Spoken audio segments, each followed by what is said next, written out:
Bonjour et bienvenue pour ce nouveau Buzz TV de TV Magazine. Ravi de vous retrouver. C'est vendredi, c'est le dernier Buzz de la semaine et on vous a gardé évidemment la cerise sur le gâteau car notre invitée du jour, vous allez le voir, est une animatrice qui prouve chaque jour que la télévision n'a pas besoin d'investir la planète Clash pour trôner au sommet des audiences. Sur son plateau cosy, elle interroge des acteurs, des animateurs, des responsables politiques, des sportifs avec une assurance digne des plus grands mais surtout avec une bienveillance redoutable. Et alors les deux mots ont l'air un peu antinomiques, vous allez voir que pas du tout. Et si elle est sur ce plateau ce matin, c'est pour tirer le bilan de notamment cette première partie de saison et évoquer un avenir qui s'annonce évidemment radieux. Bonjour Anne-Elisabeth. Bonjour Nicolas, voilà. Merci de nous rendre visite. Merci à vous. Vous allez bien?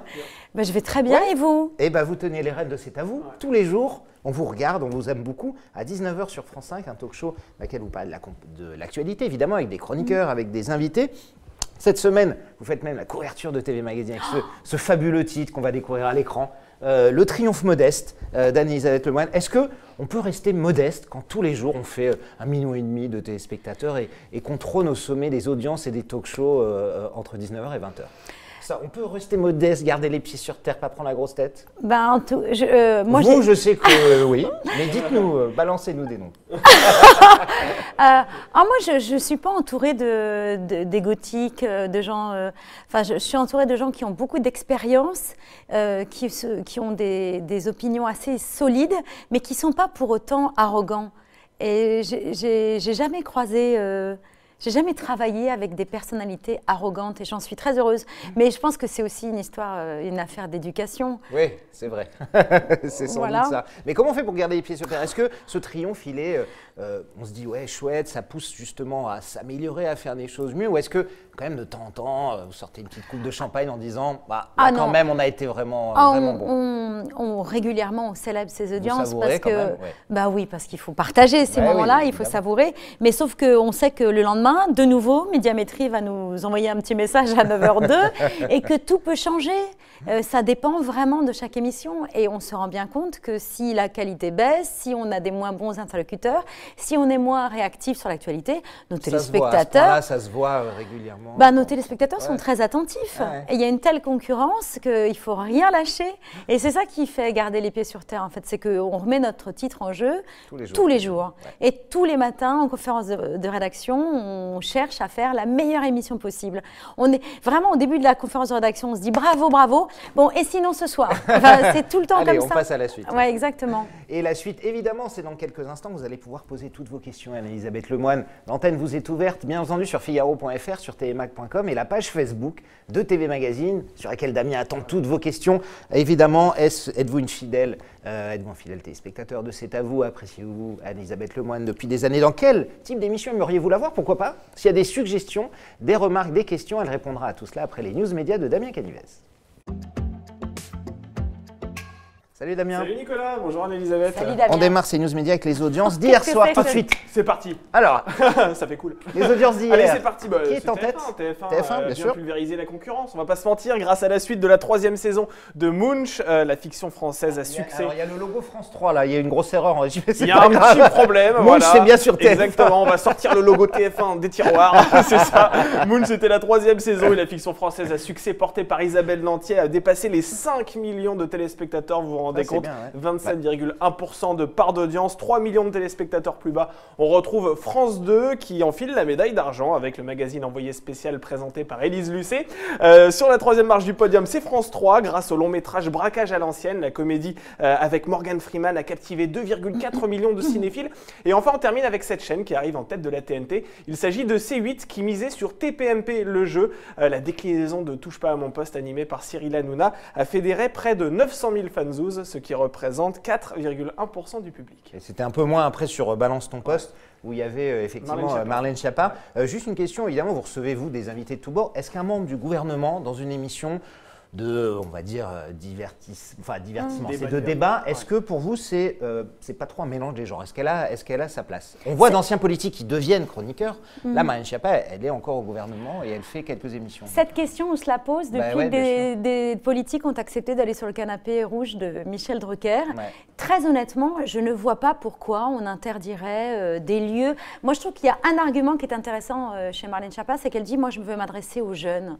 Et effectivement, Oui, c'est ce les qu'elle dit, jeunes, c'est un public qui ils regarde regardent pas les Cyril politiques. Hanouna. Et, Moi, je trouve que si on peut ramener un maximum de jeunes vers la politique, je trouve que c'est une excellente nouvelle. Voilà. Vous le feriez pas chez vous. Chez vous, ils sont interviewés, c'est des invités. Mais vous que en prendriez un comme chroniqueur ou pas, un politique ou Ah. c'est quelque chose qui vous tenterait pas forcément. Alors là, Même c'est si, une même excellente un question. ancien, on va dire, même quelqu'un qui aurait arrêté la politique. mais- Non, on a plutôt tendance à s'entourer. Enfin, l'équipe de C'est à vous, c'est une équipe de journalistes. Et je trouve que c'est très important de rester des journalistes, effectivement. Non, mais les membres du gouvernement sont les bienvenus pour être Oui, interviewés pour sur être le plateau de interviewés, C'est à bien vous. sûr. Non, non, Ah non, mais Marlène Schiappa, hier soir, était invitée de Cyril Elle Hanouna. était invitée, Co-animatrice. presque co-animatrice. C'est vrai Oui. qu'elle. Elle se Oui, tient mais, à côté de lui. oui, voilà, c'est peut-être ça qui est un peu plus compliqué. Moi, je pense qu'il faut garder la maîtrise totale d'une émission. C'est-à-dire qu'il y a un pilote dans l'avion, c'est l'animateur, le journaliste. Et effectivement, l'invité doit rester dans sa position Dans sa d'invité. position d'invité, oui. Mais que Marlène Schiappa accepte d'aller dans les émissions de Cyril Hanouna, je trouve ça formidable. Ça, j'ai aucun problème avec ça, au contraire.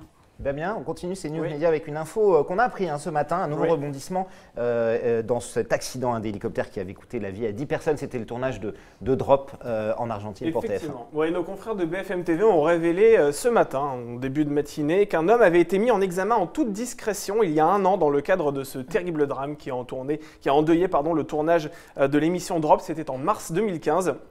Alors les juges d'instruction ont décidé de poursuivre Peter Åberg pour homicide involontaire. Alors qui est ce fameux Peter Åberg? C'est un Suédois de 50 ans, ancien militaire ayant servi dans les forces spéciales. Il était mandaté par la société de production ALP pour superviser la sécurité lors du tournage de cette émission qui devait être diffusée sur TF1, on le rappelle. La justice lui reproche certains manquements, par exemple le fait de ne pas avoir contrôlé les qualifications des pilotes, leur état de santé également. Et Peter Åberg, lui, se défend de son côté en disant que ce n'était pas son rôle de remettre en question les compétences des pilotes. Alors, pour l'histoire, on rappelle que ces 2 hélicoptères se sont percutés juste après le décollage, provoquant la mort de plusieurs personnalités que l'on connaît bien en France, la navigatrice Florence Artaud, la nageuse Camille Muffat et le boxeur Alexis Vastine qui participait donc à ce jeu d'aventure. Alors on termine avec quelque chose d'un peu plus joyeux, c'est la chanson de l'Eurovision Oui. qui va être dévoilée enfin, on l'attendait depuis longtemps. Est-ce que nous allons encore terminer dans les bas-fonds du classement? Est-ce qu'Eurovision rimera C'est à comme ça jamais? depuis 42 ans maintenant. Est-ce que Ça fait Eurovision- 42 ans, Ouais, 1977, Marie-Myriam, c'est ça? Ouais. 43 ans 43, cette c'est ça. année. Ouais, voilà. C'est 43e année. Voilà, cette on se année. demande tous si Eurovision va continuer à rimer avec des illusions. Eh bien, un premier Ah, élément bien, de très bien, réponse, Damien. Ça a dû prendre une voilà. nuit pour Oh, trouver. j'étais inspiré, j'étais dans le train ce matin direction Paris, ça m'est venu comme ça. Alors un premier élément de réponse va nous venir chez nous le dimanche 16 février prochain. Ce sera en direct sur France 2 puisque la chaîne de service public dévoilera en direct la chanson que Tom Leb entonnera lors de la 65e édition de ce concours. Alors Tom Leb, c'est notre représentant français que vous voyez à l'écran. Il portera fièrement nos couleurs le 16 mars prochain, c'est ça, à Rotterdam. Le fils de Michel Leb, voilà, d'ailleurs. aux Pays-Bas, exactement. Alors on lui souhaite bonne chance car c'est vrai qu'entre la France et l'Eurovision, c'est un peu une histoire de je t'aime moi non plus, il faut le reconnaître. Je t'aime plus du tout, même, ouais, hein, je t'aime, c'est depuis longtemps. voilà.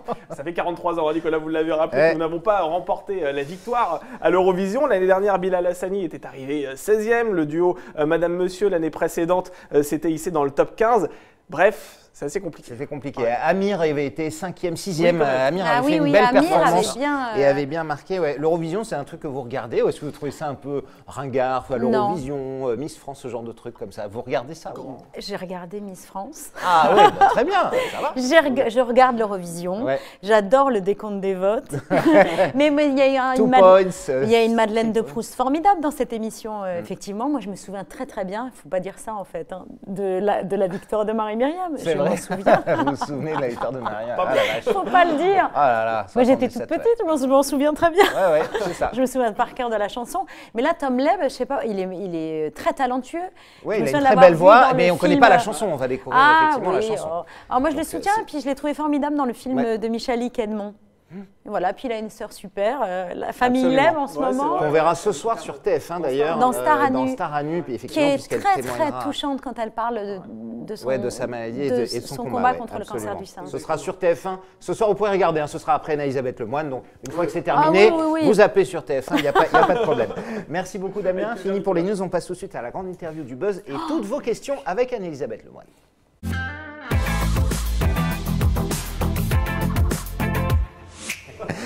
Anne-Elisabeth Lemoine qui découvre avec stupeur qu'elle va faire face à vous, chers internautes, pourquoi et à nos questions. pour nous répondre, évidemment, c'est à vous, on en parle. C'est le nom du talk show que vous présentez chaque jour à 19h sur France 5, une émission dans laquelle vous parlez d'actualité en fonction avec vos invités, vos chroniqueurs. On voit ici évidemment toutes les images. Est-ce que ça fait plus de 2 ans maintenant, 2 ans et demi que vous tenez les rênes de cette émission? Évidemment, j'imagine qu'on n'en a pas fait le tour. Ça fait plus longtemps que vous êtes là, vous étiez remplaçante avant. Est-ce que c'est à vous? Ça évolue en permanence? En permanence. Ouais. Ça évolue. Ça évolue. Ouais. Ça évolue. C'est vendredi, c'est normal. On a le droit à des ça évolue tout le temps, tous les jours, mais c'est pas des révolutions, c'est des évolutions de conducteurs. C'est tous les jours, on dit, ben voilà, on m'a consacré plus de temps à un invité, ben alors, donc du coup, c'est pas la même formule que d'habitude, c'est pas grave. On va dîner, on dîne pas. Enfin, tous les jours, il y a des changements. Là, maintenant, il y a un chroniqueur humour tous les vendredis qui s'appelle Mickaël Delis, qui est drôle, qui débriefe un peu les images amusantes. Il y a de la musique aussi régulièrement pour ceux qui... Des lives, mais pas systématiquement. Ouais. Parfois, tout d'un coup, Mathieu Chédid, il improvise un bœuf à la table de il est très bon pour ça. Ouais. Enfin, il y a toujours des moments un peu inattendus, ça évolue. On reçoit de plus en plus de personnalités poids lourds de l'actualité qui acceptent de plus en plus facilement de venir à C'est à vous. Donc, on voit bien que petit à petit, on passe des seuils, des caps et qu'on se dit qu'il y a encore beaucoup de choses à faire. Alors justement, cette saison, voilà, les invités, on ne va pas vous faire la liste, elle est énorme, elle est impressionnante. Vous avez reçu Robert Downey Jr., Iron Man en personne, effectivement Carlos Ghosn, Michel Sardou. Hier, vous aviez Didier Gaillaguet, un président de la Fédération française de patinage, qui est au centre de toutes les polémiques aujourd'hui. Comment se fait ce travail de programmation, Anne-Elisabeth?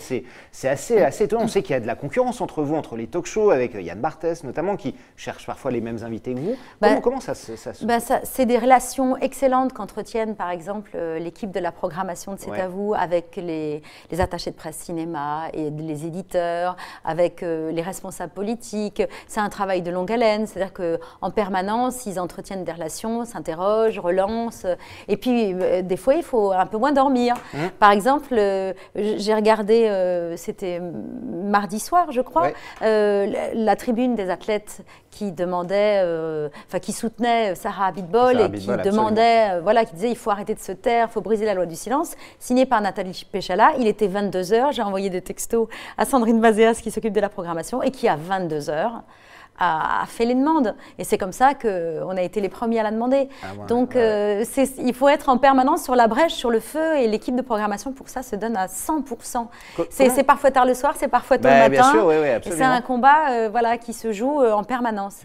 Ici, notre programmateur, c'est Damien, qui fait une programmation exceptionnelle. Qui dormait hier à 22h. Oui, mais il fait une programmation exceptionnelle pour le buzz. À 21h30, 22h, ça fait quand même très tard. On salue Elisabeth, je regarde très souvent l'émission C'est à vous, une émission très variée. Je suis une fidèle de C'est à vous, ça c'est Zilde. Alexandre estime que vous êtes une brillante animatrice, très professionnelle et dotée d'une simplicité remarquable. Respect, ça c'est son message. Et en même temps, il a une question. Critique, non, c'est ça. Il n'y a que des compliments. J'en trouve pas, Nicolas. J'ai essayé d'en inventer. Il y a des cœurs partout qui arrivent sur la page Facebook. Mais moi aussi, j'envoie des cœurs. Allez, Alexandre souhaite savoir quel est votre meilleur souvenir dans C'est à vous. Il y a des souvenirs forts ou souvenirs drôles. L'un des moments les plus suspendus là, depuis le début de l'année, c'est quand Sandrine Bonner est venue nous raconter les violences qu'elle avait subies. Franchement, honnêtement, j'avais l'impression de ne plus faire de télévision. Son récit était tellement fort, tellement poignant. Je ne voyais plus rien autour de moi. J'avais mes yeux plantés dans les siens. Et elle le disait avec tellement de force, avec tellement de précision et aussi avec pudeur. Enfin, c'était un moment assez extraordinaire. Et une autre fois où c'était plus amusant, dans un autre genre, Édouard Baird et Benoît Poelvoort qui font exploser l'émission. Mais on a envie de vivre ces moments-là tous les jours. De génies de l'impro qui sont bien là, qui ont envie de s'amuser, qui font une promo totalement différente, où justement on ne savait même plus de quel film on parlait. Ils étaient juste avec nous. Là, je ne sais même plus si on leur a posé une seule question, en fait. Il y a eu 25 minutes de délire, c'était génial. Justement, beaucoup d'animateurs comme vous, Anne-Elisabeth, nous parlent de ça. Hier, Faustine Bollard, qui était sur ce plateau, qui présente ce soir la boîte à secrets avec Sanité, nous dit que les invités, parfois, ont du mal à jouer le jeu, que c'est évidemment un peu comme ça en France. Est-ce que, pour vous, ça se passe comme ça? C'est-à-dire que quand vous avez un invité, vous voyez qu'il est dedans et qu'il va jouer le jeu, ça va être bien, et que parfois, c'est très compliqué, ils sont là et on ne peut rien en sortir. J'avoue que ça nous arrive de moins en moins. Je ne sais pas si c'est dû. Je pense que le format de l'émission Le dîner, la convivialité, un peu la table, ouais, oui. ça aide. Déjà, de plus en plus, on reçoit des fidèles téléspectateurs de C'est à vous. C'est-à-dire que nos invités nous disent j'adore C'est à vous, je vous regarde tous les soirs. Alors, moi, je pensais qu'il y avait Charles Aznavour, mais non, ils sont vraiment très nombreux et ils ont envie d'être là. Ils ont envie de manger avec nous et ils nous posent des questions que nous posent nos téléspectateurs. Ah, donc on mange vraiment? Ah, donc il y a vraiment du vin? C'est amusant. Et donc, ils sont vraiment très à l'aise et je trouve qu'ils se rendent compte qu'ils ont du temps, qu'ils sont bien reçus et qu'il y a de la bienveillance et ils sont spectateurs de l'émission à laquelle ils participent. Moi, je trouve qu'au contraire, je ne me souviens pas, ce n'est pas histoire d'être gentil là, de quelqu'un qui n'ait pas joué le jeu, qui était froid, mal à l'aise, distant. Qui n'était pas content, oui. Non. Absolument. C'est sans doute grâce à vous, évidemment. Oui, et à bien votre sûr. équipe. Alors, Triomphe modeste. Non, et alors ce qui est étonnant, évidemment, c'est qu'il en ressort des trucs très forts. J'imagine que parfois, vous avez des espérances sur les invités que vous avez. Et puis parfois, il y a des choses incroyables. Vous parliez de Sandrine Bonner. On parle également récemment de Robert Badinter, de cette colère incroyable. Des images d'une force dingue. Vous ne vous attendiez pas à ce qu'il parle comme ça, non? Non, on l'avait invité pour la commémoration de la libération des camps de concentration. Il en parlait déjà avec beaucoup de force. Oui, dès qu'il parle, c'est incroyable. Ah oui, là j'avoue que j'ai eu la chair de poule. Et tout d'un coup, il a eu cette colère qui nous a saisis. Et sur les menaces de manifestants contre Macron, contre oui, le fait de mettre des têtes de Macron en carton au bout de pique, ça l'a révolté. Évidemment, rappelle la peine de mort et lui qui a été vraiment l'homme qui a lutté contre la peine de mort. Qui l'a fait abolir, oui. Mais j'ai senti que, c'était d'une seconde à l'autre et il était habité par cette colère qui n'était pas du tout artificielle et on a tous été saisis. Et effectivement, on a eu le sentiment de vivre un moment absolument exceptionnel. Mais il avait été question le matin de le faire réagir sur ces images-là, sans imaginer la colère saine que ça provoquerait et qui a fait débat, c'est-à-dire qui a été beaucoup partagé et aussi beaucoup commenté. Il s'indigne de ces images qu'il considère violentes et les violences policières. Enfin, donc ça a amené du débat, on est revenu dessus. Donc c'est formidable en France de pouvoir à la télévision consacrer 25-30 minutes à un intellectuel français, à un sage comme Robert Badinter, qu'il accepte encore de débattre dans l'espace public. Alors qu'il n'a plus de rôle et plus... Bien sûr, exactement, mais il a des convictions. Dit, je suis un homme âgé, j'ai plus trop d'illusions, mais il continue à venir porter des messages sur les plateaux de télé. On est très chanceux d'avoir ce genre de personnalité dans le paysage français. Est-ce que c'est très important, Anne-Elisabeth, justement, ces petits moments? Parce que beaucoup de téléspectateurs qui ne regardent pas l'émission voient tous ces passages, tout ce qu'il y a. Depuis ce matin, par exemple, c'est l'intervention de Flavie Flament qui a raconté sa connexion avec Sarah Abitbol, comment elle l'avait aidé à parler. Il y a Robert Badinter récemment. Enfin, il y en a quasiment toutes les semaines. C'est très important, ces petits bouts de C'est à vous qui sortent et qui partent un peu partout et qui, j'imagine, font beaucoup pour l'émission. Et beaucoup de gens peuvent découvrir via C'est très important parce qu'on fait de la télévision. Donc, souvent, il y a des reprises dans des sites d'infos avec les citations. Mais rien ne vaut... le passage, le moment, la colère de Badinter, si vous la retranscrivez mot à mot, elle ne sera pas fidèle à ce qui s'est réellement passé sur le plateau de C'est à vous. C'est les mots, l'indignation, le regard tendu, c'était tout ça. Les mâchoires serrées, c'est ça qui a fait de ce moment un moment exceptionnel. Hier, Didier Gaillaguet, au bout de 20 minutes d'interview, nous dit, pour la première fois, oui, je vais envisager de démissionner. Et ça a été repris sur beaucoup de sites. Et j'ai demandé à la community manager d'isoler le moment précisément où il dit ça. Parce que je voulais que l'image appuie les propos. La preuve par l'image. Oui, c'est très important. C'est très important, oui, pour nourrir. Mais nous-mêmes, on fait ça.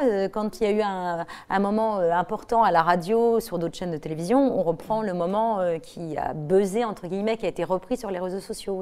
Oui, c'est hyper important. Moi, je trouve ça très bien. Damien. Toujours l'impression d'être avec vous dans votre salle à manger, tant la convivialité avec vos invités se fait sentir. Ça, c'est un message de Marie. C'est très sympa. C'est Marie, merci Marie. Marie Switek, oui, c'est vrai que c'est bizarre. Non, on plaisante. Une question de Rachel. Est-ce qu'il y a un invité justement que vous regrettez d'avoir invité? Vous avez parlé d'invités qui n'étaient pas généreux, mais est-ce qu'il y a des personnes qui ont exprimé des idées que vous avez regrettées derrière, peut-être? Non, des regrets, j'en ai moi sur des questions posées ou pas posées. Ça, oui, on en a déjà. Des interviews que vous avez raté plus ou moins, que vous estimez pas bonnes, c'est ça? Oui, exactement. Mais des choses qu'on n'aurait pas dû faire qu'on a faites. Enfin voilà, ça, on en a plein. Mais sur les invités, non? Non. Même pas Aya Nakamura? Ah oui, Aya Nakamura. Aya Nakamura, elle fait partie des 0,1% de gens qui ont été traumatisés par C'est à vous. Je n'ai pas compris ce qui s'est passé. Elle l'a dit dans le magazine Society. Je voulais me barrer d'une force, c'était horrible. C'était comme si Anne-Elisabeth Lemoine voulait me mettre dans un délire. C'est trop dur à citer, je suis une Renois, c'est trop dur. Voilà ce qu'elle a déclaré. Vous avez traumatisé Aya Nakamura? J'en suis désolée.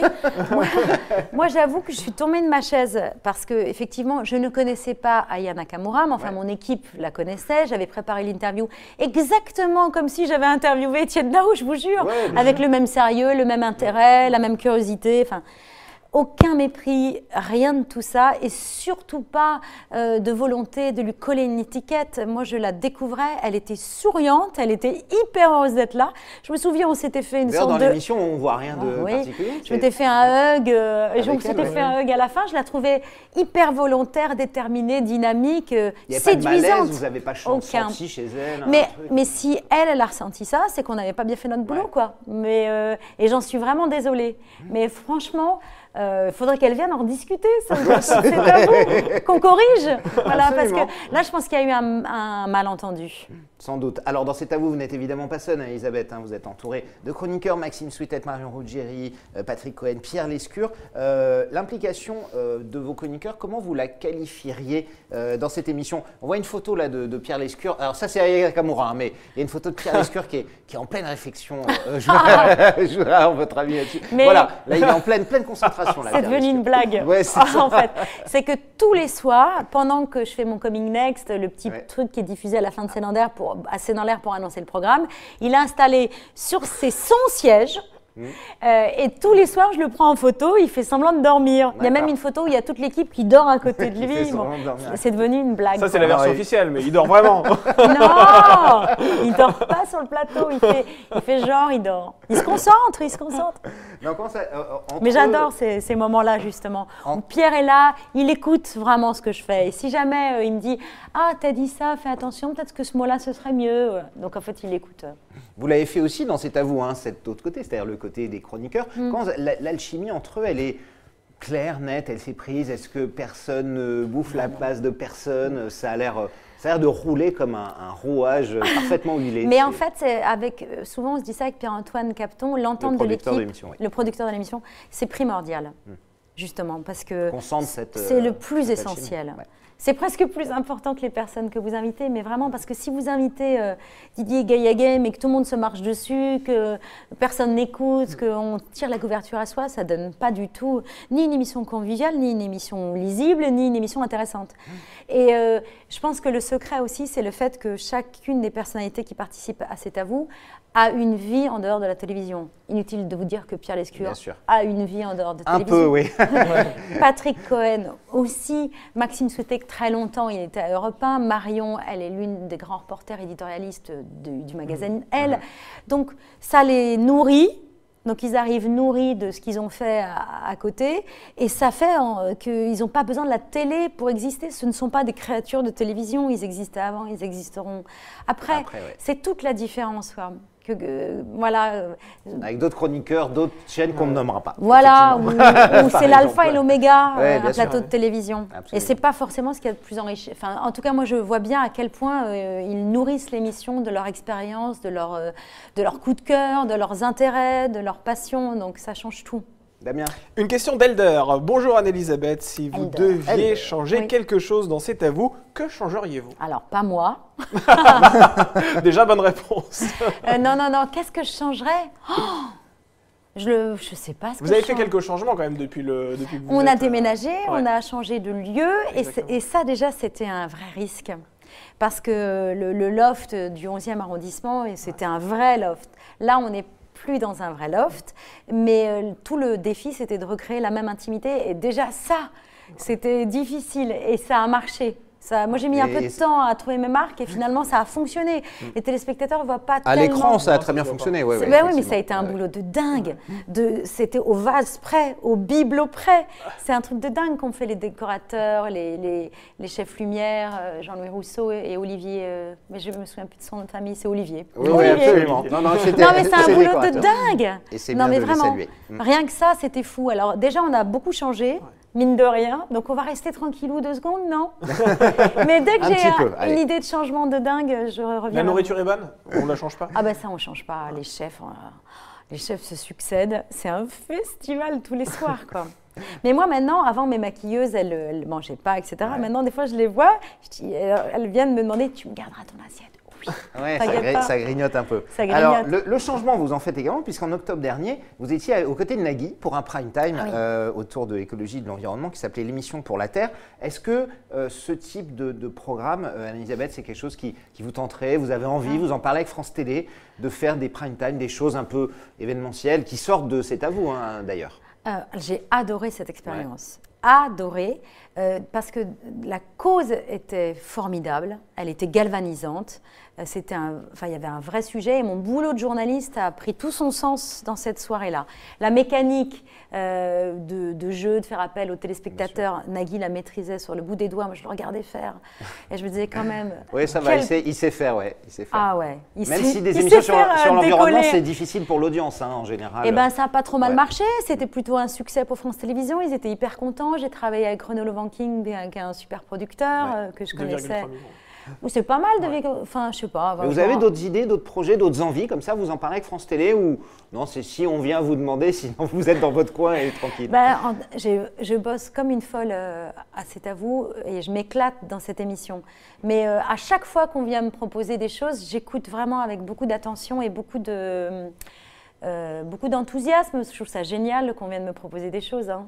Alors, avant vous, juste, il y a eu 2 animatrices, Alessandra Sublet, qui maintenant est une reine du divertissement sur TF1, Anne-Sophie Lapix, qui présente un JT. Alors, la reconversion d'Elisabeth Lemoine, après C'est à vous, ce serait quoi?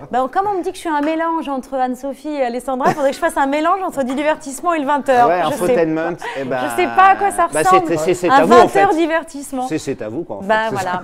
Non, je pense que là, j'ai vraiment trouvé un programme qui vous va. Qui me va, dans lequel je suis heureuse. Je suis très reconnaissante à France 5, à Pierre-Antoine Capton, à mes collègues journalistes qui sont tous les jours à l'antenne avec moi. Vraiment, je les remercie tous les jours. Alors on va terminer, Damien, évidemment, ce buzz. On est un tout petit peu en retard, mais on peut pas la vous laisser faute partir. à Nicolas Voller et à ses bougies de scooter, on va me dire la vérité. On ne peut pas, pas du tout, tout va bien. On ne peut pas nous quitter sans faire le sucré salé, c'est tout de suite. Ah bon. Le sucré, le salé, c'est comme ça dans la vie, Elisabeth. Je vais vous soumettre 2 propositions et vous devez faire un choix. Je sais que c'est terrible, mais c'est comme ça. Alors, entre vos 2 enfants, lequel vous préférez? Non, je plaisante. Oui, je serais bien capable de répondre. Hein. Ah, vous pourriez répondre. Non, je vais emmerder mon aîné. Votre fils et votre fille. Maxime Switek ou Patrick Cohen? Allez, on démarre facile. Non, je ne peux pas choisir. Non? Non. C'est impossible de faire ça. J'adore Patrick Cohen, je l'appelle mon patou, la patoune. Quand il arrive à 5h30, c'est un spectacle, quand il arrive dans la rédaction, parce qu'il a toujours 1000 trucs à raconter, 1000 conseils à nous donner. On refait le conducteur avec Patrick, et avec Maxime, on se regarde tous les 2 et on rigole. Non, j'ai beaucoup de complicité avec Maxime Switek. Alors là, vous me demandez de choisir pas entre mes 2 enfants. Ouais. Mais presque. Non, c'est pas possible. Presque vos enfants. Alors, on va faire plus simple. Plutôt Yann Barthès ou Cyril Hanouna? Vos 2 concurrents. Oh non! Bah non, je choisis pas. Non?